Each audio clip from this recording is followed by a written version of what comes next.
नमस्कार, जय हिंद। भारत तक देख रहे हैं आप और मैं हूं ऋषिराज। तालिबान को लेकर बहुत एक्सक्लूसिव जानकारी वाली ये स्टोरी आपको जरूर देखनी चाहिए। तालिबान ने अफगानिस्तान का स्वतंत्रता दिवस ये घोषणा करते हुए मना लिया कि उन्होंने संयुक्त राज्य अमेरिका को हरा दिया है, यानी कि यूनाइटेड स्टेट्स को उन्होंने हरा दिया है। लेकिन ये जंग जो है, हम बता रहे हैं, यहीं पर खत्म नहीं हुई है। आतंकी संगठन तालिबान को अफगानिस्तान के भीतर से चुनौती मिलनी शुरू हो गई है और ये दोनों मोर्चे पर चुनौती है। कैसे है वो ये बताएंगे। बहुत क्योस मचा हुआ है अभी अफगानिस्तान के भीतर। पंजशीर में जहां जंग की तैयारी शुरू हो गई है, तो वहीं तालिबान को सरकार कैसे चलाना है इसका उन्हें अंदाजा तक नहीं है।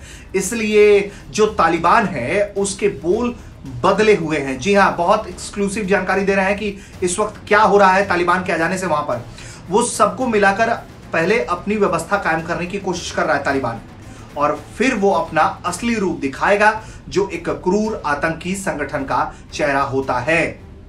और लगातार तालिबान कह रहा है कि हम भाई सबको माफ करेंगे। दरअसल जानकारी क्या है अहम। कुछ दिनों की जो अव्यवस्था का आलम यह है कि अफगानिस्तान के कई शहरों के एटीएम में कैश गायब है, खत्म, कैश नहीं है, और उन्हें मालूम भी नहीं है कि आने वाले दिनों में क्या कुछ होना चाहिए, क्या कुछ होगा।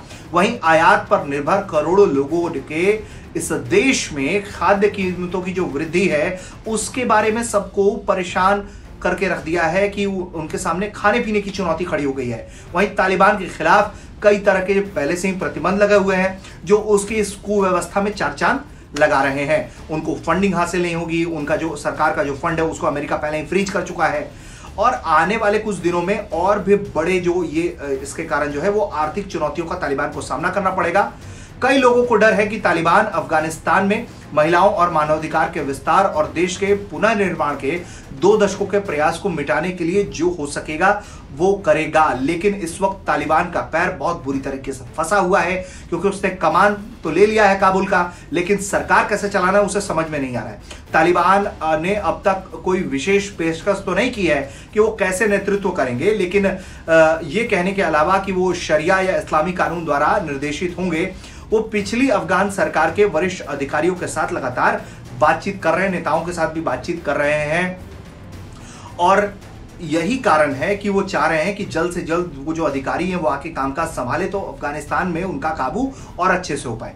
बीते कुछ दिनों में जो है वो एक विकट स्थिति पैदा होती जा रही है अफगानिस्तान के भीतर। ये कि विश्व खाद्य कार्यक्रम के जो प्रमुख हैं उन्होंने भी ये जानकारी दी है कि खाद्य आयात की कठिनाइयों से परे अगर बात किया जाए तो सूखे से देश की 40% फसल जो है वो नष्ट हो गई है। सूखे के कारण, पानी नहीं मिलने के कारण तालिबान से भागे कई लोग अब काबुल के पार्कों में और खुली जगहों पर रहते हैं।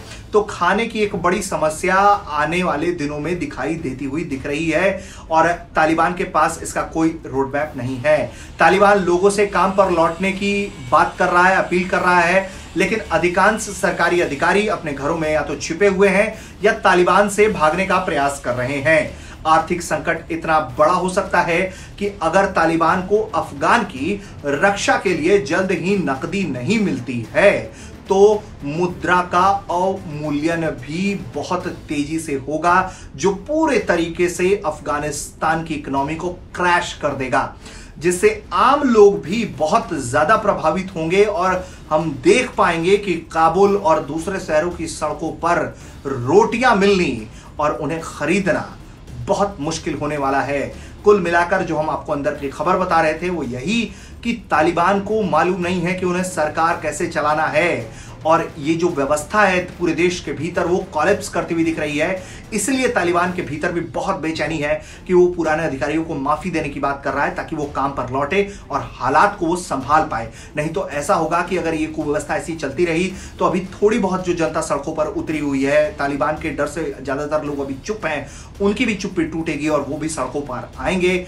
ऐसे में एक तरफ पंजशीर में जंग की तैयारी और दूसरी तरफ आवाम अगर सड़कों पर आई तो तालिबान को फिर अपना बोरिया बिस्तर समेटना पड़ जाएगा। आपको ये वीडियो कैसा लगा हमें कमेंट कर बताइए। देखते रहिए भारत तक। नमस्कार, जय हिंद।